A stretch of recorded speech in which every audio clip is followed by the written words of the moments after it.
রাসূল আকরাম সাল্লাল্লাহু আলাইহি সাল্লাম বলেছেন, কিয়ামতের আলামতের ভিতর হচ্ছে বেশি বেশি ভূমিকম্প হওয়া। কিন্তু সব থেকে বাংলাদেশে ভূমিকম্প এখন কম হচ্ছে।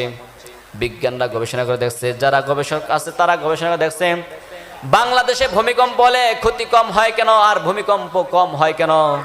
বিজ্ঞান এবং যারা গবেষক আছে তারা চিন্তা করে দেখছে যে ভূমিকম্প কম হওয়ার একটাই কারণ হচ্ছে আমাদের দেশে হেফজখানা মাদ্রাসা থাকার কারণে আমাদের দেশে ভূমিকম্পকে আল্লাহ তাআলা ধম করে রাখছেন।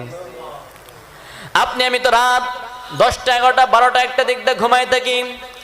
আমাদের যেগুলো দুর্যোগ আছে, যেগুলো আমাদের ক্যাম্পাস আছে, আপনার দেশকে রক্ষা করার জন্য সেনাবাহিনী ক্যাম্পাস আছে, আপনার দেশকে অন্য দেশের সাথে যুদ্ধ করার জন্য আপনার দেশে সেনাবাহিনীকে ক্যাম্পাস আছে, ওখানে ট্রেনিং দেওয়া হয় যাতে করে আমার দেশকে, আমার সম্পদকে, আমার দেশের জমিনকে তারা যেন লুটপাট করে না নিতে পারে, যেন তারা যেন ক্ষমতা বলে যেন না নিতে পারে। তাই আমাদের দেশে সেনাবাহিনী থেকে ট্রেনিং দেওয়া হয়।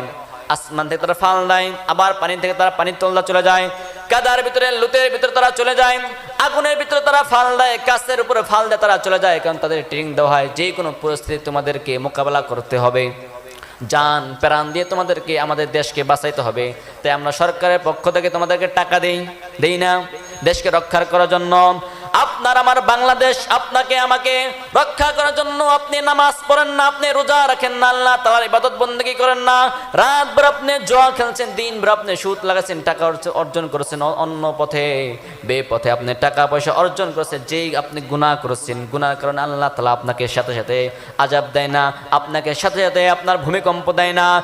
একমাত্র একটা কারণ, আমাদের দেশে কওমি মাদ্রাসার হেফজখানা ছাত্ররা 3টা বাজে উঠে তারা তাহাজ্জুদ নামাজ পড়ে, আল্লাহ তাআলা কালাম পড়ে। এই কালাম পড়ার কারণে বিজ্ঞান বলতেছে এই কালাম পড়ার কারণে আল্লাহ রাব্বুল আলামিন বাংলাদেশে ভূমিকম্প কম দেয়।